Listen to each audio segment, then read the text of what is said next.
Some Brentwood residents in Greater Victoria want a sailboat removed from their bay. They believe there are as many as 30 batteries on board the derelict boat that sank last weekend, contaminating their waters. Bruce Kirkpatrick reports. You got trouble stirring up. You don't like the moorings. They're being dealt with right now by the Department of Transportation and me. And so what's your problem? And they're enforcing it. There's heated debate on a Brentwood Bay dock.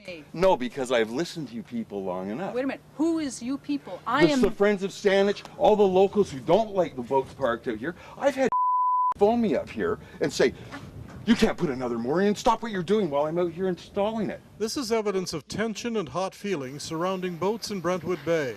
A man identifying himself as Fred Holmes argues with Sarah Verstegen and Francis Pugh, who are calling for removal of derelict boats. Holmes says he provides buoys for boats to tie up to. He feels Sarah and Francis are way off base. Go do something real. Go clean the beach up or something. Do you mind liveaboards? No, I don't mind liveaboards. That's certainly not the argument right now. The problem is disposition of aging watercraft. Sarah and Francis are really here not to talk about liveaboards, but rather a sailboat that sank a few days ago. Sarah says it's loaded with batteries, and now the boat sits just below the surface of the waters of Brentwood Bay off Gowland Todd Provincial Park. A lot of batteries down in the bilge. And that means? When we originally checked it a few years ago, we kind of dipped in some litmus paper, and we found that the water in the bilge was very acidic.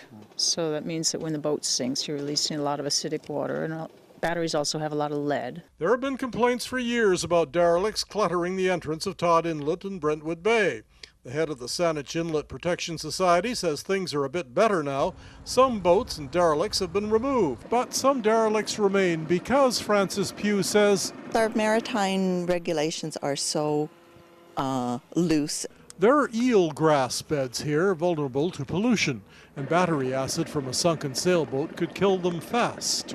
Kerry Kirkpatrick is out for a walk with his granddaughter Olivia. They are Brentwood Bay residents. We had actually a couple sink right out in front of our place, and they're still on the bottom there. The sailboat was recently inspected by the Coast Guard, which reported no evidence of fuel leaking or stored aboard.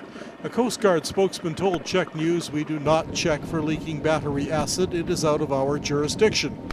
As the sunken sailboat is off Gowland Todd Provincial Park, BC's Environment Ministry is checking into its status.